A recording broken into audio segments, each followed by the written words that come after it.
नमस्कार मंडळी, तर आज आपण रक्षाबंधन स्पेशल 5 मिठाईचे वेगवेगळे प्रकार पाहणार आहोत जे की आपल्या बजेटमध्ये बसतील। आता पहिला प्रकार आहे ती म्हणजे गव्हाची बर्फी। ही जरा वेगळ्या पद्धतीत करणार आहोत। आपण पिकलेली केळी वापरून बर्फी करणार आहोत। सुरुवातीला बर्फीसाठी आपण गुळाचा कच्चा पाक करून घेणार आहोत। त्यासाठी पातेल्यामध्ये 1 कप गूळ, अर्धा कप पाणी घातलेला आहे। तुम्ही बर्फीसाठी किती गूळ वापरणार आहात का नाही त्याच्या निम्मे पाणी घालायचं आहे। गूळ आपला विरघळलेला आहे आणि गूळ विरघळल्यानंतर आपल्याला 1 मिनिटभर शिजवायचं आहे। इथे काय आपल्याला पाक वगैरे करत बसायचं नाही। नंतर बघा आपल्याला गॅसवरती एक कढई ठेवायची आहे आणि त्याच्यामध्ये 2 चमचे इतकं तूप घालून घ्यायचं आहे, किंवा तुम्ही वाटीच्या प्रमाणात म्हणाला तर पाव वाटी इतकं तूप घालायचं आहे। तूप गरम झालं की मग आपल्याला ह्याच्यामध्ये घालायचं आहे ते म्हणजे गव्हाचं पीठ, जे रोज आपण चपातीसाठी वापरतो ना तेच इथे गव्हाचं पीठ घेतलेलं आहे। तर 1 कप गव्हाचं पीठ इथे वापरणार होते म्हणून त्याच्यासाठी 1 कप इतका मी गूळ वापरलेला आहे आणि अर्धा कप पाणी आपण पाक करण्यासाठी वापरलेला होता। तर बघा आपल्याला आता हे सतत हलवत राहायचं आहे, म्हणजे हे गव्हाचं जे पीठ आहे ते छान असं भाजून घ्यायचं आहे। छान लालसर तांबूस कलर आला पाहिजे। जर गव्हाचं पीठ चांगलं भाजलं नाही तर आपली बर्फी टाळ्याला चिकटली जाते, खुसखुशीत मस्त अशी होत नाही। त्याच्यामुळे हे पीठ भाजून घेणं खूप महत्त्वाचं आहे। बघा तुम्हाला आता इथे दिसत असेल सुटसुटीत छान असं पीठ भाजून झालेलं आहे, कलर थोडा आलाय। मग काय करायचं, आपल्याला ह्याच्यामध्ये पाव वाटी इतका रवा घालायचा आहे। रवा ह्याच्यापेक्षा जास्त सुद्धा घालायचा नाही। तर रवा घातल्यानंतर सुद्धा छान असं हे आपल्याला भाजून घ्यायचं आहे। रवा थोडंसं गव्हाचं पीठ भाजून झालं की मगच घालायचं आहे, अगोदर घातला तर जास्तीचा भाजला जाईल। आता हे भाजत आहे तोपर्यंत बघा इथं माझ्याकडे 2 पिकलेली केळी आहेत। तुम्ही नाही घातलात तरी सुद्धा चालेल, तर इथं माझ्याकडे आहेत म्हणून इथं मी जरा फ्लेवरसाठी आणि आपली बर्फी पौष्टिक होण्यासाठी मी ते केळ वापरत आहे। तर 2 पिकलेली केळं घेतलीत, मिक्सरच्या भांड्यामध्ये अशी बारीक तुकडे करून टाकलेत, म्हणजे ते मिक्सरला बारीक होतील। आता याच्यामध्ये दूध पाणी काहीच न घालता छान अशी यांची पेस्ट करून घेतलेली बघा ह्या पद्धतीने।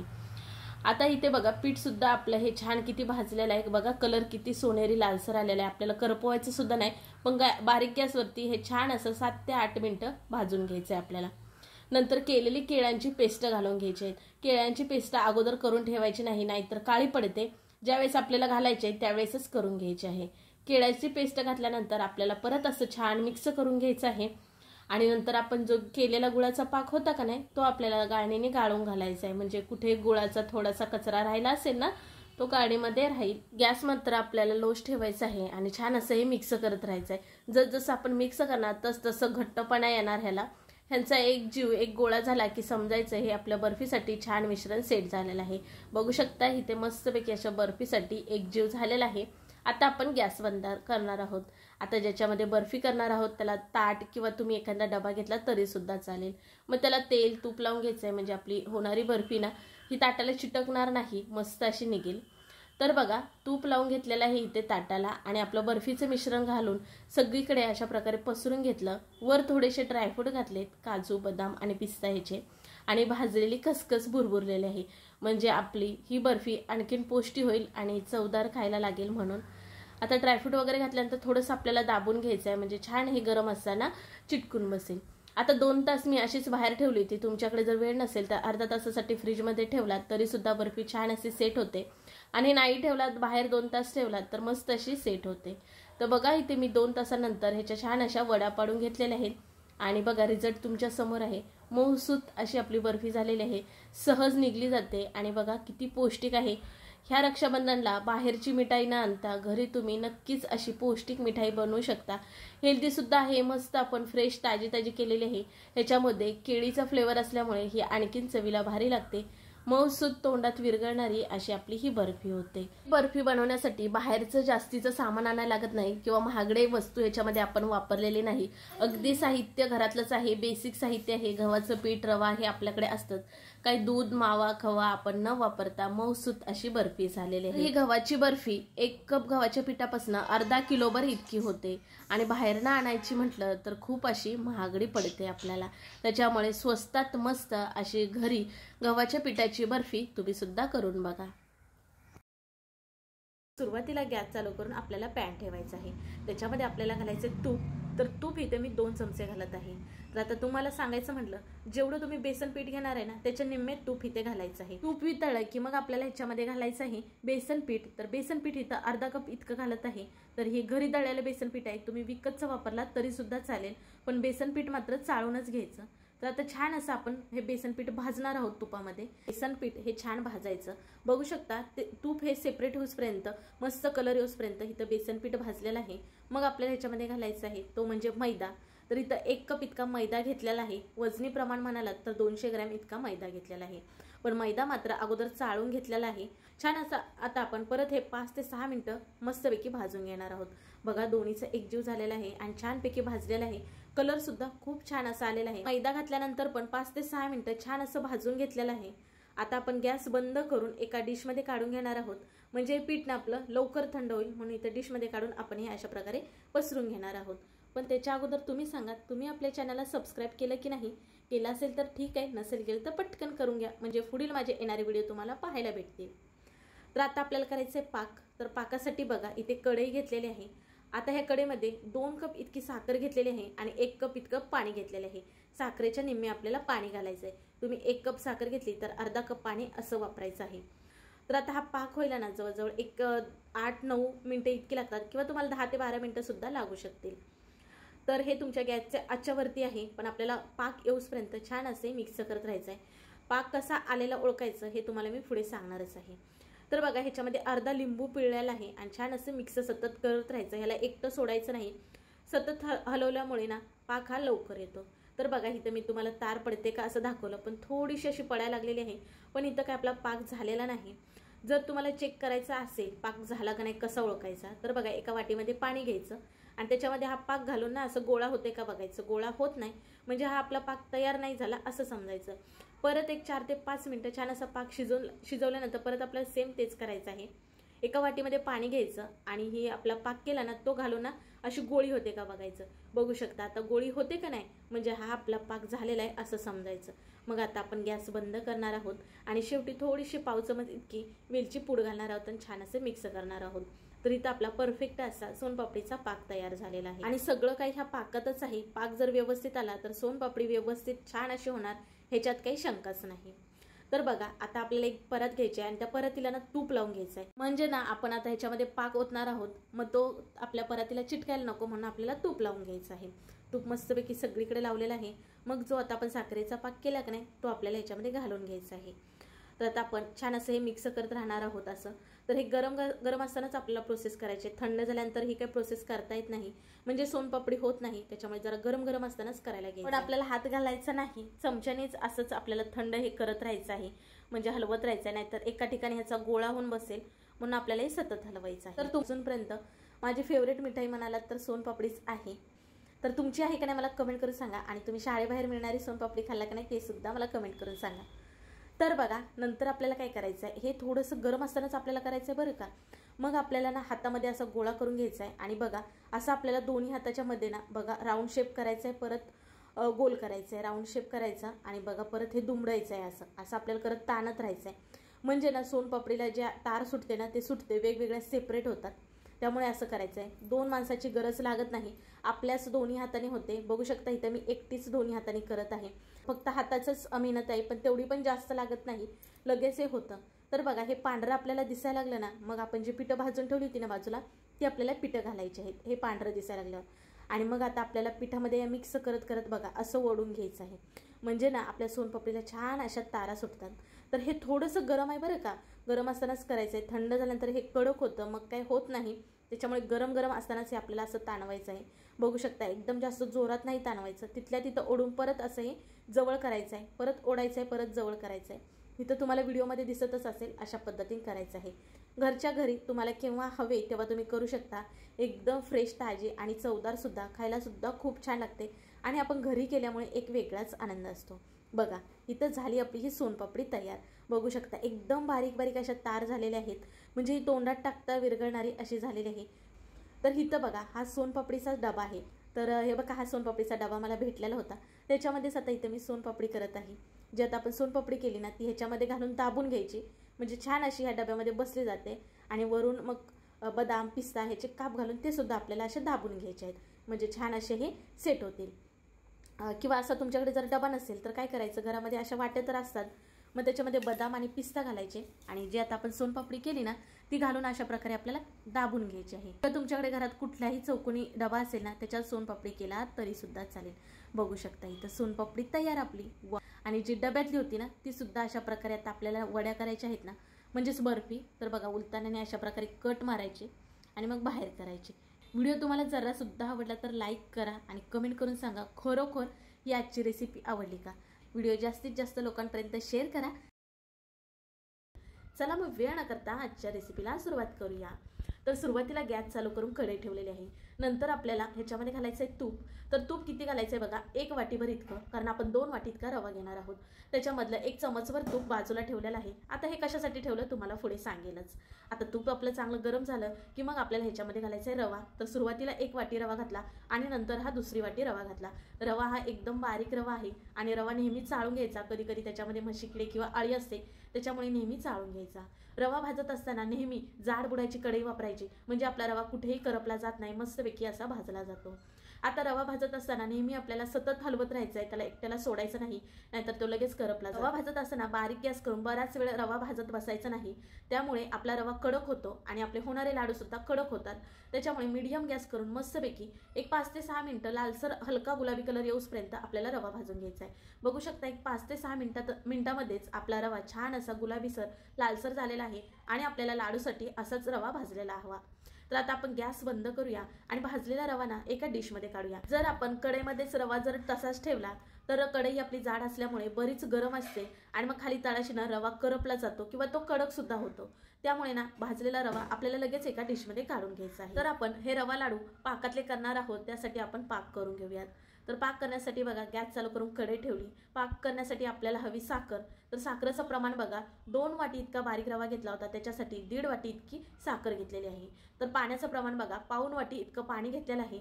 जर तुम्हाला पाण्याचं प्रमाण समजत नसेल तर साखर बुडेस इतपत पाणी तुम्ही घालू शकता। ह्या सर्व साहित्याचं प्रमाण तुम्हाला डिस्क्रिप्शन बॉक्समध्ये मिळेल, ते पाहायला विसरू नका। तर आपल्याला सतत हलवत राहायचं आहे, म्हणजे पाक हा आपला लवकर येतो। तर गॅस हा मीडियमच ठेवलेला आहे।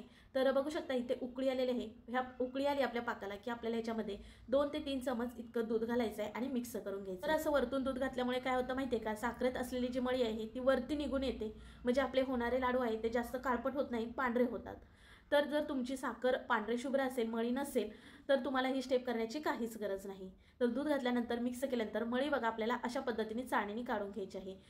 तर जो आपल्याला पाक करायचा आहे तो 1 तारी पाक करायचा आहे आणि प्रत्येक जणाला 1 तारी पाक म्हणजे समजत नाही। तर आता तुम्हाला इथे दाखवते 1 तारी पाक म्हणजे काय नेमकं असतं। तर बघा इतकी घाण निघालेली आहे वरची, तर ती आपण काढून बाजूला ठेवणार। तर बघा आपला पाक तयार झाला, कसा समजायचा, एका डिशवरती असा पाक आपला थोडासा घालून घ्यायचा। तो गरम आहे म्हणून मी जरा बाजूला ठेवला। आणि दुसरी स्टेप तुम्हाला सांगते, इथं पळी बघा उचलल्यानंतर शेवटी तार तुटते, म्हणजे हा आपला पाक बरोबर झालाय असं समजायचं। चेक करायची दुसरी पद्धत बघा, डिशमध्ये आपण थोडासा पाक काढला होता, तो बोटावर घेऊन दोन्ही बोटाच्या मध्ये तार होते का बघायची। तार होते म्हणजे आपला हा पाक तयार झालेला आहे असं समजायचं। आपल्याला लगेच गॅस बंद करायचा आहे। आपण बाजूला 1 चमच तूप काढून ठेवलं होतं का नाही, ते तूप घालायचं आहे। अर्धा चमच विलायची पूड घालून छान असं मिक्स करायचं। ही खास ट्रिक आहे पाक मोडायची, बऱ्याच जणांना माहीत नसते, त्याच्यामुळे हे लाडू परफेक्ट असे होत नाहीत, बिघडले जातात। तर बघा हे छान मिक्स झाल्यानंतर आपण जो भाजून रवा बाजूला ठेवला होता तो आपल्याला रवा याच्यामध्ये घालून घ्यायचा आहे। पाकामध्ये रवा घातल्यानंतर आपल्याला पटकन असं हे मिक्स करून घ्यायचं आहे, कारण का रवा पाक लगेच शोषून घेतो, त्याच्यामुळे आपल्याला फटाफट हे मिक्स करून घ्यायचं आहे। आता जरी तुम्हाला हे पातळ दिसत असेल तरी सुद्धा रवा पाक शोषून घेतो, मस्त मऊसूत आपले लाडू होतात। आता आपण झाकण ठेवून एक 3 ते 4 मिनिटं बाजूला ठेवणार आहोत। 4 ते 5 मिनिटांनंतर मी बघत आहे, मी मध्ये त्याला हलवलं सुद्धा होतं, म्हणजे जरा थंड होईल म्हणून। आपल्याला पूर्ण थंड झाल्यानंतर हे लाडू वळायचे नाहीत, थोडंसं कोमट गरम असतानाच लाडू वळायचे आहेत। तर बघा अशी मूठ बांधली जाते का बघायचं, मूठ बांधली जाते म्हणजे आपला लाडू सुद्धा सहज वळला जाणार। आता लाडू गोल गरगरीत होण्यासाठी बघा काय करायचं आहे, हे रव्याचं मिश्रण घेऊन दोन्ही हाताच्या मध्ये घासून घ्यायचं आहे आणि मग आपल्याला लाडू वळायचा आहे, म्हणजे आपला लाडू गोल गरगरीत छान चिकना असा होतो। तर बघा इथं मी एका हाताने लाडू वळते आणि दोन्ही हाताने मस्तपैकी असा चिकना केला। तर बघू शकता इथं आपला रव्याचा लाडू तयार झाला, अगदी मऊसूत झालेला आहे। आणि आता ह्याच्यावरती आपल्याला मनुका कसा लावायचा आहे बघा, मनुका हा दोन्ही बोटाच्या मध्ये नरम करून घ्यायचा आहे, मगच लाडूला अशा प्रकारे दाबून लावायचा आहे। थोडासा इथं मी पिस्ता सुद्धा लावला आणि मग परत आपल्याला लाडू वळून घ्यायचा आहे। तर बघा इथं आपला रवा लाडू तयार झालेला आहे। तर बघा गटकन घेऊन तोंडात टाकाव का असा आपला हा परफेक्ट रवा लाडू तयार झालेला आहे। तर लाडू वळल्यानंतर बघा आणखीन आपल्याला थोडेसे गोल गरगरीत हवे असतील तर आणखीन एकदा तुम्ही हात फिरवून घेऊ शकता, म्हणजे लाडू गोल होतो।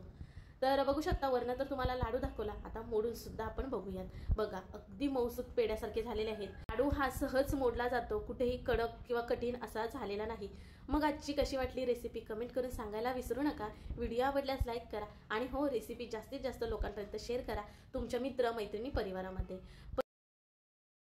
चला मग वेळ न करता आजच्या व्हिडिओला सुरुवात करूया। तर आपण गव्हाचे खाजा करत असल्यामुळे आपल्याला हवं गव्हाचं पीठ। तर इथे एक मोठं भांडं घेतलंय, 2 कप इतकं गव्हाचं पीठ घेतलेलं आहे।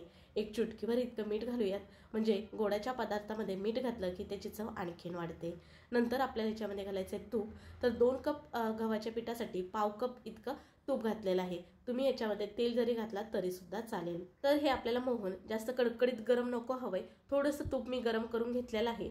तर तूप घातल्यानंतर आपल्याला हाताने असं चोळून घ्यायचं आहे, म्हणजे पिठाला सगळीकडे लागलं पाहिजे आणि पिठाचा असा मुटका वळला पाहिजे। मग समजायचं पिठाला आपल्या मोहन छान असं बसलेलं आहे। मग आपल्याला थोडं थोडं पाणी घालून छान असं याचं घट्टसर थोडंसं पीठ मळून घ्यायचं आहे। तर बघू शकता ह्या टाईपचं आपलं पीठ मळून झालेलं आहे। तर बघू शकता छान एकदम स्मूथ थोडंसं घट्टसर असं इथं आपलं हे पीठ मळून झालेलं आहे। आता झाकण ठेवून आपण बाजूला ठेवूयात आणि पाक करायला घेऊयात, म्हणजे पाक करूसपर्यंत आपलं पीठ सुद्धा छान असं भिजेल। म्हणून पहिल्यांदा ना पीठच भिजवून घ्यायचं आपल्याला। आता बघा गॅस चालू करून कढई ठेवली आणि इथं करायचं आपल्याला पाक। तर पाकसाठी घेतलेली आहे साखर, 1 कप साखर घेतली आणि अर्धा कप ह्याच्यामध्ये पाणी घालून घेतलं, किंवा साखर बुडेल इतपत तुम्हाला पाणी घालून घ्यायचं आहे। आता छान असा एकतारी आपल्याला इथे पाक करून घ्यायचा आहे। तर सतत हलवत राहिल्यामुळे ना लगेच पाक येतो। हा पाक बरोबर कसा ओळखायचा झाला हे तुम्हाला मी पुढे सांगेलच। हा पाक जर पुढे गेला तर आपण जेव्हा खाजा याच्यामध्ये टाकतो ना तेव्हा त्याच्यावरती साखर बनली जाते, त्यामुळे पाक हा आपला बरोबरच झाला पाहिजे। तर बघू शकता इथे तुम्हाला उलतानावर एक तार तुटते अशी दिसत असेल, किंवा दुसरी पद्धत बघा, बोटावरती पाक घ्यायचा, दोन्ही बोटाच्या मध्ये अशा प्रकारे चेक करायचं, तार बनते, तुम्हाला इथे दिसलंच असेल। तर इथं आपला पाक झालाय असं समजावं। गॅस बंद करून कढईवरती झाकण ठेवायचं, म्हणजे पाक आपला जास्तीचा थंड होणार नाही। तर इथं वाटीमध्ये आपण साठा करूयात। त्यासाठी 2 चमचे गव्हाचं पीठ घेतले आणि 2 चमचे तूप घालून छान असं मिक्स करून घ्यायचं। बघू शकता इथे आपला साठा सुद्धा तयार झालेला आहे। तुम्ही गव्हाच्या पिठाच्या ऐवजी मैद्याचं पीठ वापरलात तरी सुद्धा चालेल। गव्हाचं पीठ मात्र सगळ्यांच्या घरी असतं आणि गव्हाचं खाल्लेलं केव्हाही चांगलं, त्याच्यामुळे इथं मी आज गव्हाचे खाजे केलेले आहेत। तर बघू शकता पीठ छान असं आपलं भिजलेलं आहे तोपर्यंत। तर आणखीन थोडंसं इथं मी मळून घेतलेलं आहे। नंतर इथं आपल्याला छोटे छोटे असेचे गोळे करून घ्यायचे आहेत, जसे आपण चपातीला हुंडा करतो का नाही, अगदी तसे आपल्याला हे गोळे करून घ्यायचे आहेत। तर इथं सगळे गोळे करून झालेत, बाकीचे गोळे आपण इकडे बाजूला ठेवूयात आणि एक गोळा घेऊन आता याची आपण चपाती लाटणार आहोत। तर इथं मी छोटे छोटेच गोळे केलेले आहेत। तुम्ही ह्याच्यापेक्षा मोठे गोळे केलात तर खाज्यांचा आकार मोठा होईल। तर तुम्हाला जसे आवडतील तसे तुमच्या आवडीप्रमाणे करू शकता। तर बघू शकता एक इथे चपाती लाटून घेतली। तर अशा पद्धतीने 5 आपल्याला लाटून घ्यायच्या आहेत चपात्या। आपल्याला एकावरती एक अशा लेयर करायच्या आहेत, त्याच्यामुळे 5 चपात्या अशा आपण लाटून घेणार आहोत सुरुवातीला। तर एक चपाती लाटून बाजूला ठेवली। तर अशा पद्धतीने आता दुसरी सुद्धा इथे मी लाटत आहे। होता होईल इतकी आपल्याला ही पातळ चपाती लाटून घ्यायची आहे। तर इथं बाकीच्या सगळ्या चपात्या करून घेतलेल्या आहेत, बाजूला ठेवल्यात। आता आपल्याला एक चपाती घ्यायची आहे, त्याच्यावरती जो आता आपण साठा केला का नाही तो आपल्याला अशा प्रकारे हातानेच लावायचा आहे, ब्रशने व्यवस्थित लावायला येत नाही। हाताने लावून सगळीकडे चपातीवरती पसरून घ्यायचा, वरती सुकं पीठ भुरभुरायचं आणि ह्याच्यावरती एक चपाती घालायची। पुन्हा आपल्याला तीच प्रोसेस करायची आहे। साठावरती लावून घ्यायचा अशा पद्धतीने हाताने, सुकं पीठ भुरभुरायचं आणि वरून आणखीन एक चपाती घालायची। असे एकावर एक 5 चपात्या आपल्याला ठेवून घ्यायच्या आहेत। तर ही शेवटची लेयर आहे, वरती सुद्धा साठा लावून पीठ भुरभुरायचं आहे। नंतर आपल्याला अशा पद्धतीने रोल करून घ्यायचं आहे, पण रोल करत असताना ह्याच्यामध्ये हवा भरली जाणार नाही याची काळजी घ्यायची आहे। रोल हा दाबूनच करायचा आहे। रोल बघा शेवटी आपल्याला थोडंसं पाणी लावायचं आहे, म्हणजे हा रोल उघडला जाणार नाही, चिटकून बसेल। त्याच्यामुळे शेवटी आपल्याला पाणी लावून परत हा रोल सेम अशा पद्धतीने करून घ्यायचा आहे। एकाच दिशेने आपल्याला हा रोल फिरवून घ्यायचा आहे, म्हणजे याच्यामध्ये हवा भरली जाणार नाही। तर पुढचा भाग असतो तो आपल्याला जरा काढून बाजूला ठेवायचा आहे आणि मग अशा पद्धतीने एकसारखे आपल्याला खाजे करून घ्यायचे आहेत। जास्त जाड ठेवायचं नाही, कारण का तर तळायला थोडासा प्रॉब्लेम येतो, तळायला वेळ लागतो, म्हणून थोडेसे तर मी पातळसर केलेले आहेत। नंतर बघा इथे खाज्या झालेल्या आहेत, तर तुम्ही हाताने अशा प्रकारे ह्यांना आकार देऊ शकता। आता इथं जेवढे खाजे झालेत का नाही ते आता ताटामध्ये आपण काढून घेणार आहोत आणि हे तळून घेणार आहोत। त्याच्यासाठी गॅसकडे वळूयात। तर गॅसवरती बघा पॅन ठेवून अगोदरच तेल गरम करायला ठेवलं होतं, पण तेल बघा एकदम हलकंसं गरम आहे। एक छोटासा गोळा टाकून बघितला, तो लवकर वरती आला नाही, म्हणजे समजायचं हे तेल आपलं परफेक्ट असं खाज्यासाठी गरम झालेलं आहे। आपल्याला जास्त कडकडीत तेल गरम नको हवंय। तर बघा आता आपल्याला मीडियम टू लो गॅसवरती छान आपल्याला हे तळून घ्यायचे आहेत। फास्ट गॅसवरती जर तुम्ही तळलात तर हे लगेच तळले जातील, पण आतून मात्र कच्चे राहतील, कारण हे थोडेसे जाडसर असल्यामुळे ना आतमध्ये तळायला वेळ लागतो. तर त्यामुळे आपल्याला अशा पद्धतीने तळून घ्यायचे आहेत. तळताना मात्र तुम्हाला काळजी घ्यायची आहे. जर तुम्ही फास्ट गॅसवरती तळलात तर हे खाजे नरम होतील, खुसखुशीत क्रिस्पी असे होणार नाहीत, ही काळजी मात्र तुम्हाला घ्यायची आहे. तर एक बाजू छान अशी आपली फ्राय करून झाली, म्हणजे तळून झाली की आपल्याला अशा पद्धतीने ह्याची बाजू चेंज करून घ्यायची आहे आणि दुसरी बाजूसुद्धा आपल्याला छान अशी क्रिस्पी होईपर्यंत फ्राय करून घ्यायची आहे. तळताना मात्र तुम्हाला काळजी घ्यायची आहे, म्हणजे आपले खाजे आतपर्यंत छान असे रसरशीत होतील. बघू शकता खाज्यांना एकसारखा सगळीकडनं सोनेरी लालसर असा कलर आलेला आहे. मग आता आपण हे काढून घेणार आहोत. तर इथं मी पॅनमध्ये तळून घेतलेत, म्हणजे एकाच वेळेस ना भरपूर असे खाजे टाकून तळून घेता येतात. तुम्ही कढईमध्ये तळलात तरीसुद्धा चालेल, पण शक्यतो करून पॅनमध्ये तळलेत तर लवकर असे होतात, एका वेळेस भरपूर असे आपले तळून होतात. तर तळलेले सगळे खाजे असे काढून घेतलेले आहेत.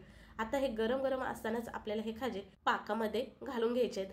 कडकडीत तेलामध्ये तुम्ही खाजे घातलात तर कलर लगेच येईल, पण आतून मात्र कच्चे राहतील. तर हे तळलेले खाजे बघा आपल्याला पाकामध्ये घालून घ्यायचे आहेत, पण त्याच्या अगोदर पाक आपल्याला थोडासा गरम करून घ्यायचा आहे. पाक थंड झाल्यानंतर थोडासा हा घट्टसर होतो, तर इथे मी गरम करून घेतलाय म्हणून थोडासा पातळसर असा पाक आहे. बघू शकता गरम पाकामध्ये आपण जर खाजे घातले तर ते लगेच हे पाक शोषून घेतात, म्हणजे हे खाजे आतपर्यंत रसरशीत होतील. तर बघा इथे खाजे पाकामध्ये घातल्यानंतर मी वरून थोडीशी विलायची पूड घातली, कारण मी पाक झाल्यानंतर टाकायला विसरले होते. तर तुम्ही पाक जेव्हा आपला होतो का नाही तेव्हाच विलायची पूड टाकू शकता. आता आपल्याला काय करायचं, अगोदरचे जे खाजे आपले पाकामध्ये आहेत ना ते छान असे मुरले गेलेले आहेत, म्हणजेच की त्यांनी पाक पिलेला आहे. तर ते खाजे आपण काढून घेणार आहोत. बघू शकता जास्तीचा पाक झालेला नाही, बरोबर असा आपला पाक झालेला आहे. तर इथं सगळे खाजे डिशमध्ये काढून घेतलेत. वरून थोडासा पाक घातलेला आहे. आपण थोडेसे इथे ड्रायफ्रूट घालूयात. पिस्ता आणि इथं मी बदामाचे काप घालत आहे. हे नाही घातलात तरी सुद्धा चालेल. आणि आता तुम्हाला मोडून सुद्धा दाखवते आपला खाजा कसा झालाय. बघू शकता वरून क्रिस्पी आणि आतमधून अगदी रसरशीत रस पिलेला असा आपला खाजा झालेला आहे. इथे सांगितलेल्या सगळ्या टिप्स फॉलो करा, म्हणजे तुमचा सुद्धा परफेक्ट असा खाजा होईल. आजची ही रेसिपी कशी वाटली कमेंट करून सांगा. व्हिडिओ आवडल्यास लाईक करा. रसगुल्ला करण्यासाठी इथे 1 लिटर गाईचं दूध तापवायला ठेवलेलं आहे. रसगुल्ल्यासाठी गाईचंच दूध वापरायचं, म्हणजे त्याच्यामध्ये फॅट कमी असतात. म्हशीचं जर दूध वापरलात तर त्याच्यामध्ये फॅट जास्त होऊन आपला रसगुल्ला पाकामध्ये विरघळण्याची शक्यता असते. आता दुसऱ्या बाजूला दूध तापवायला ठेवलंय, तोपर्यंत इथं आपण एक पाक करून घेऊयात. तर इथं बघा 1 कप साखर घातले आणि 1.5 कप पाणी घातलेलं आहे. आता पाक म्हणजे आपल्याला एक तारी वगैरे असा पाक करायचा नाही. साखर विरघळल्यानंतर 1 मिनिट शिजवून आपल्याला गॅस बंद करायचा आहे. तर आता साखर विरघळते तर आपल्याला याच्यामध्ये अर्धा लिंबाचा रस पिळायचा आहे आणि आपल्याला सतत हलवत राहायचं आहे. तर आपण 2 प्रकारचा पाक करणार आहोत, तर ते कशासाठी तुम्हाला पुढे सांगेलच. तर छान अशी इथं साखर विरघळलेली आहे आणि बघू शकता एक उकळी आली. उकळी आल्यानंतर 1 मिनिटभर हा पाक शिजवून घेतलेला आहे. मग लगेच हा पाक आपल्याला गॅसवरनं खाली उतरून घ्यायचा आहे. इथे पाक वगैरे आपल्याला करत बसायची गरज नाही. छान अशी साखर आपली विरघळलेली आहे. तर आता त्याच गॅसवरती मोठा आहे म्हणून इथं दूध तापायला ठेवलेलं आहे. आता दूध फाटण्यासाठी आपण इथे पाणी करणार आहोत. त्याच्यासाठी 1 वाटी इतकं आपलं साधंच पाणी घेतलेलं आहे. दूध फाटण्यासाठी इथं मी वापरत आहे विनेगर. तर इथं मी 4 चमचे इतकं विनेगर वापरत आहे. तर तुमच्याकडे विनेगर नसेल तर ह्याच पाण्यामध्ये तुम्ही अर्धा लिंबू पिळलात तरी सुद्धा चालेल, त्याने सुद्धा आपलं दूध हे छान फाटलं जातं. आता हे छान असं आपल्याला मिक्स करून घ्यायचं आहे. तर दूध फाटण्यासाठी इथं आपलं हे विनेगरचं पाणी तयार झालेलं आहे. तर चला आता आपण परत गॅसकडे वळूयात. तर इथं आपलं दूध तापत आहे, गॅस आपला चालूच आहे. आता आपल्याला काय करायचं आहे, थोडं थोडं करून चमच्याने पाणी घालायचं आहे आणि हे मिक्स करत राहायचं आहे. म्हणजे 2-2 चमचे पाणी घालायचं आहे आणि मिक्स करत राहायचं आहे. तर तुम्ही दुधामध्ये एकदम विनेगरचं पाणी घातलं तर आपला छेना म्हणजेच रबरासारखा होऊ शकतो, रबरी होऊ शकतो. त्याच्यामुळे आपल्याला थोडं थोडं करूनच पाणी ह्याच्यामध्ये विनेगरचं घालायचं आहे. साधारण मी 2-2 चमचे इतकं विनेगरचं पाणी घालून मिक्स करत आहे. ही प्रोसेस करत असताना गॅस मात्र आपल्याला लोच ठेवायचा आहे, नाहीतर आपलं दूध उतू जायला नको म्हणून. तर आता तुम्हाला इथे थोडंसं गाठी-गाठीसारखं दिसत असेल, म्हणजे आपलं दूध फाटलंय असं दिसत असेल, पण आपलं हे दूध पूर्ण असं फाटलेलं नाही. तर छान असं दूध फाटले कसं समजायचं तर ते तुम्हाला पुढे सांगतच आहे. आपल्याला पुन्हा दूध फाटल्यानंतर हे शिजवतच राहायचं आहे. बघू शकता इथे तुम्हाला फाटलेले दिसत असेल. भरपूर असं म्हणजे जे पनीर आहे, जो छेना आहे तो भरपूर असा झालेला आहे, म्हणजे सगळं आपलं हे दूध फुटून झालेलं आहे असं समजावं. तर बघू शकता इथे तुम्हाला हिरवं पाणी बाजूला दिसत असेल, हे अगोदर दिसत नव्हतं, आत्ता दिसत आहे. म्हणजे समजायचं आपलं दूध पूर्णपणे छान असं फाटलं गेलेलं आहे. मग आपल्याला गॅस बंद करून घ्यायचा आहे. आता लगेच आपल्याला हे गरम असताना फुल्ली प्रोसेस करायची आहे. तर इथं बघा खाली एक पातेलं घेतलंय, त्याच्यावरती चाळण ठेवले आणि एक सुती कॉटनचा रुमाल ठेवलेला आहे. मग आता आपलं जे फाटलेलं दूध होतं का नाही ते ह्याच्यावरती आपल्याला घालून घ्यायचं आहे. हे गरम असतानाच आपल्याला सगळी प्रोसेस करून घ्यायची आहे. तर दूध बघू शकता मस्त इथे छानदार असं आपलं फाटलं गेलेलं आहे. आता काय करायचं आहे, हे गरम असतानाच आपल्याला स्वच्छ असं धुवून घ्यायचं आहे, म्हणजे ह्याच्यामध्ये कुठेही विनेगरचा वास राहायला नको म्हणून. तुम्ही जर लिंबू वापरला असेल तरी सुद्धा असं स्वच्छ असं धुवून घ्यायचं आहे, कुठेही लिंबूचा वास राहायला नको म्हणून. तर छान असं आपल्याला हाताने चोळून धुवायचं आहे, म्हणजे कुठेही राहणार नाही, सगळीकडे विनेगरचं जे पाणी आहे ते सगळीकडलं निघलं जाईल. तर इथं मस्तपैकी हा जो छेना आहे म्हणजेच पनीर जे आहे ते धुवून घेतलं आणि मग बघा रुमाल आपल्याला गोळा करून होता होईल एवढा दाबून घ्यायचा आहे. पूर्ण खालून आपल्याला मूठ बांधून दाबायचं नाही, हलकंसं मी वरतून दाबलेलं आहे. आणखी थोडंसं ह्याच्यामध्ये पाणी आहे तर आपल्याला असंच ठेवायचं आहे. तर चाळणीमध्ये बघा मी असंच गुंडाळलेलं ठेवलेलं आहे एक 5 मिनिटासाठी.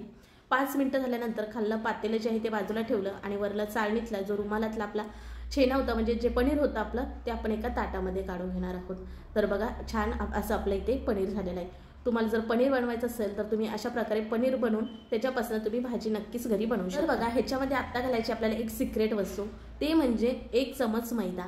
मैदा घातल्यामुळे काय होतं, आपला जो रसगुल्ला आहे तो पाकामध्ये विरघळला जात नाही, शिवाय आपल्या रसगुल्ल्याला छान अशी बाइंडिंग येते, त्याच्यामुळे हे आपल्याला घालायचं आहे. तर बघा काही जणांची समस्या असते की रसगुल्ला आमचा परफेक्ट असा होत नाही, पाकामध्ये टाकल्यानंतर तो विरघळला जातो, त्याच्यामुळे आपल्याला ह्याच्यामध्ये 1 चमच मैदा घालायचा आहे, म्हणजे आपला पुढील होणारा प्रॉब्लेम अजिबात होत नाही. नंतर आपल्याला छान असं हे मळून घ्यायचं आहे. तर मळून बघा तळहात जो असतो आपला त्यांनी घास असं आपल्याला मळून घ्यायचं आहे. छान असा ह्याचा एक गोळा झाला पाहिजे इतपत आपल्याला मळायचं आहे. हे मळायला जवळजवळ 7 ते 8 मिनिटं लागतात. तर बघा तुम्हाला जर तळहाताने पनीर हे मळता येत नसेल तर तुम्ही इथे असा एखादा पेला किंवा एखादी वाटी घेऊन अशा प्रकारे मळून घेतला तरी सुद्धा चालेल, म्हणजेच तुम्हाला हाताचा जास्त त्रास होणार नाही. तर बघा अशा पद्धतीने घासून आपल्याला छान असं पनीर मळून घ्यायचं आहे, म्हणजे छान अशी आपला गोळा होणार, ह्याला बाइंडिंग मस्त अशी येणार. आणि तुम्हाला सांगते रसगुल्ल्यासाठी नेहमी हे गाईचंच दूध वापरायचं.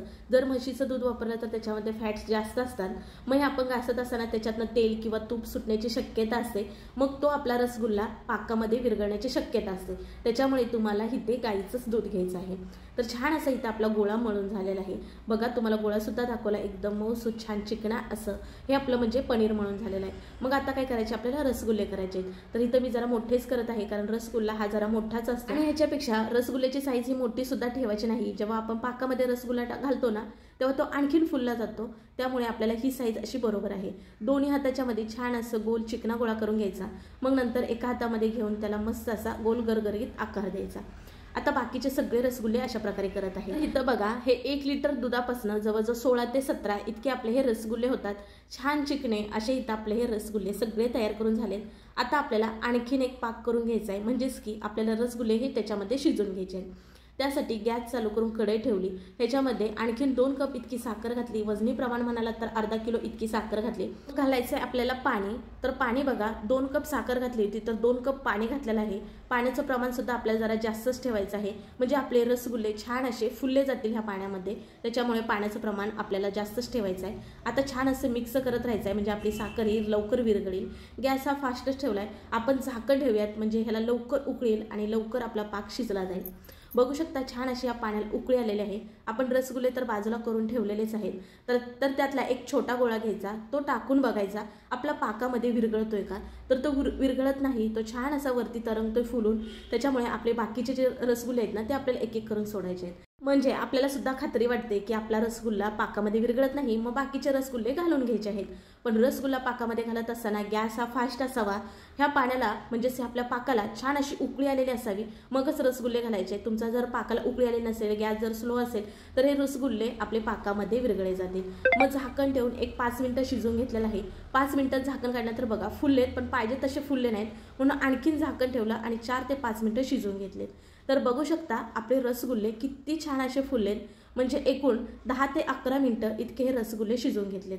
आता गॅस बंद केलेला आहे, कारण आपले टम्म असे रसगुल्ले फुललेले आहेत, पाकात अजिबात विरघळलेले नाही. बघा परफेक्ट असे आपले इतर रसगुल्ले झालेले आहेत, एकदम टम्म फुगणारे, पाकामध्ये न विरघळणारे नव्हे तर तोंडामध्ये विरघळणारे आपले रसगुल्ले झालेले आहेत.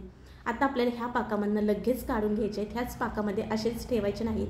तर बघा सुरुवातीला आपण अगोदरच पाक करून ठेवला होता बरोबर ना, तो पूर्णपणे गरम नाही आणि पूर्णपणे थंड नाही, थोडासा असा गरमसर आहे, त्याच्यामध्ये आपल्याला हे रसगुल्ले घालून घ्यायचे आहेत. वाव काय रसगुल्ले झालेत, घरी केलेत वाटतात का नाही ना, अगदी विकत आणलेत असे आपले हे रसगुल्ले झालेले आहेत. तर आता आपले रसगुल्ले सगळे ह्या पाकामध्ये घातलेत, झाकण ठेवून आपण 2 तासासाठी असं ठेवणार आहोत. 1-2 तास झालेत आणि बघा रसगुल्ला आपला किती टम्म फुगलेला आहे, अगदी रसरशीत मऊसूत झालेला आहे. जर बघा मी दाबल्यानंतर पुन्हा तो ज्या अवस्थेत होता त्या अवस्थेत येत आहे आणि आतपर्यंत बघा रसरशीत असा आपला हा रसगुल्ला झालेला आहे का नाही? एकदम सोपी आणि परफेक्ट अशी रसगुल्ल्याची रेसिपी. रक्षाबंधन येत आहे त्यामुळे नक्की तुम्ही एकदा करून बघा. व्हिडिओ जरा सुद्धा आवडला तर व्हिडिओला लाईक करा, व्हिडिओ जास्तीत जास्त लोकांपर्यंत शेअर करा तुमच्या मित्र मैत्रिणी परिवारामध्ये. आणि हो, चॅनलला सबस्क्राईब करायला मात्र विसरू नका आणि कमेंट करून सांगायला सुद्धा विसरू नका तुम्हाला ही रसगुल्ल्याची रेसिपी नक्की कशी वाटली. इथे सांगितलेल्या सगळ्या टिप्स फॉलो करून नक्की करून बघा. चला पुन्हा भेटू नवीन एका रेसिपी सोबत. तोपर्यंत बाय.